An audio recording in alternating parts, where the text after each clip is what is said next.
Welcome back to Hardspace Shipbreaker. Apparently, Hal, our wonderful overlord, has decided that we need a new class of ship. Today he's given us the Nomad carrier and other Atlas class vessels.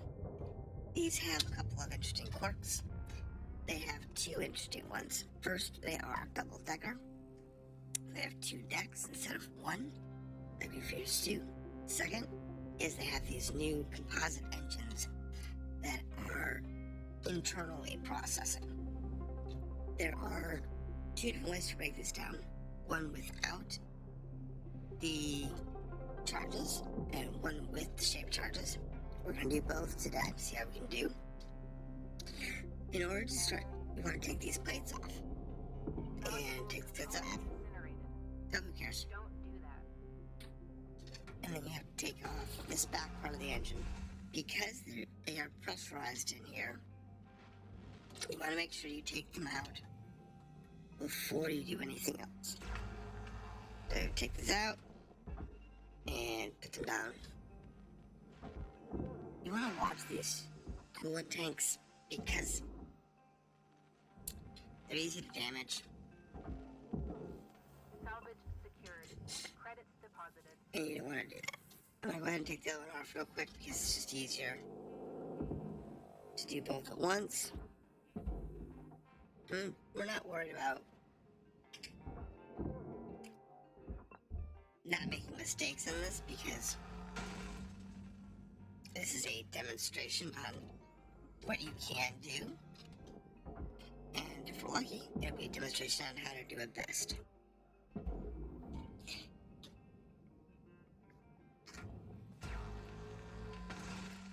And then we just grab coolant. Accepted for processing. Credits deposited. Grab that. And get the back out. Now, I'm going to go to this one over here.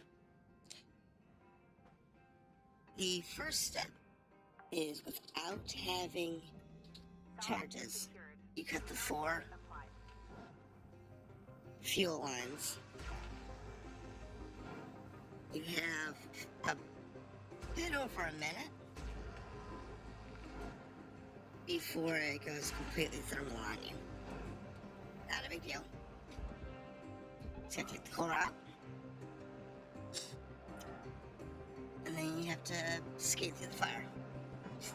Oh, this is a hard one. I've had these where they only had one, and I've had some like this where they have multiple. Not a big deal. And done. That shuts off the fuel lines. And you can then slip out through the crack. And from here, you can harvest the engine. Now I'll show you what makes this such a big pain in the butt. This is right here in the back. In the back, you have 2 fuel tanks. They're not hard to deal with in this manner. They're relatively simple. Credits transferred. You just have to take out the fuel tanks. And then you just cut the 2 triangle wedges in the back. And you just drop the engine. Put that engine down. Drop that part of the engine down. Over here. Credits deposited. Thank you. Then you just have to pull this around. It's not really complicated. You just got a couple of good tethers and good spots, and it takes care of itself. Orient yourself to the ship.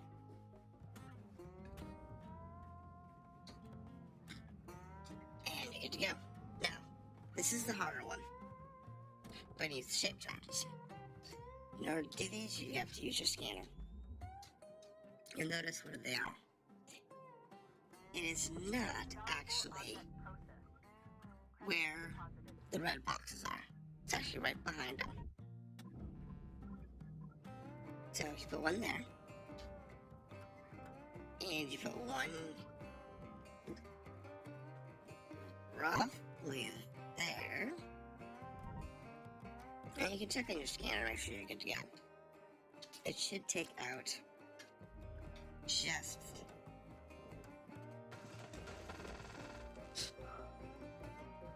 the little triangles. Now, this is got this downside. The downside of this is once this is loose, it is going everywhere. On this particular model, these are not tied down to anything. So they are just all over the place. In the case of some of the other models, there's actually a tie or a tether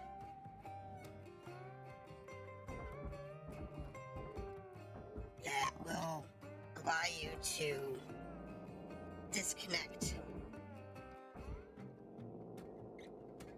allow you to keep one half physically connected to the ship, which makes it easier. Otherwise, they tend to drift. So now that you got the fuel tanks off from that end, you can just cut these out. And it's not a big deal, because you're not going to have any fire. Interior unstable. It is, you still get the same warnings, but it's not a real warning. It's not a threat.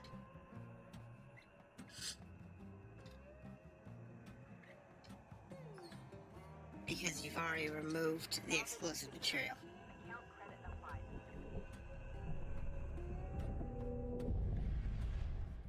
And then you just have to vent it. And you're good to go. Now, just like before, you just have to pull out the housing.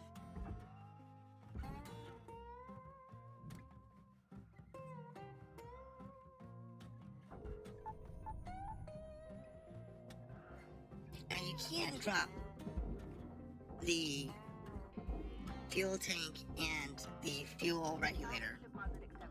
all at once if you take the back end off. So if you go in and go to the back end and you start the fire inside, you can take the whole unit at once and just drop it. You get credit for both fuel tanks and the processor. Now, let's see if we can detonate this without actually detonating the core. That's what I'm going to do here. I'm going to do this way. Processing valuable object. Credit awarded. We have a pressure seal in there. Wonderful.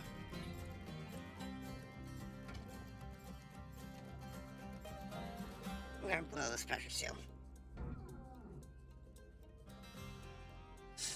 Alright. There's in this new ed update, we can do this. You couldn't cut these panels before, Please refrain from damaging salvage. but we can do that now. So we actually can break these panels with the charges. It's got some benefits. But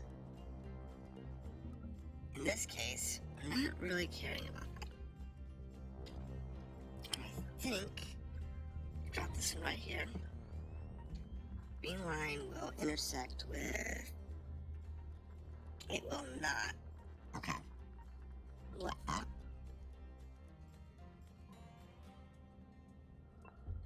Give me that back. Oh, got that. Alright.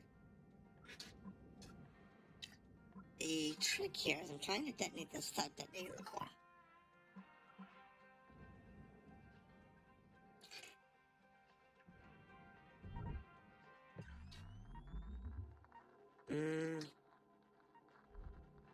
Not enough.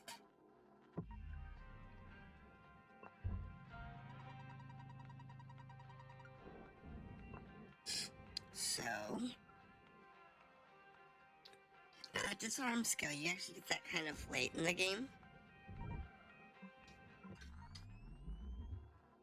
So not everybody's gonna be used to using it. But once you've got it. Okay, so in this case, it looks like this is gonna actually intersect with the tank. So we're gonna back up and we're gonna see. There's the fuel tank. We're gonna jump the car with it.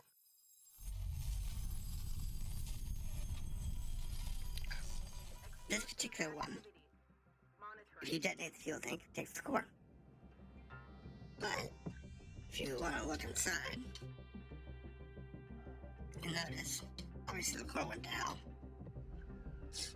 Push that out of the way. And we'll get into the engine.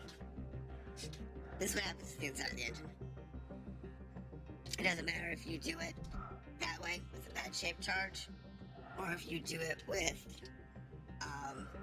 cutting out the other end and not getting it in time. It will still do that. The explosion will take out the core if it's close enough. If it is farther away, it won't detonate the core, but you always have that risk. So I don't recommend detonating them that way. If you're gonna do it that way, take the time, line it up, do it right. It will save you time, and it will save you money. So cutters, stay safe, and don't let Hal give you too much help, because he's not worth it.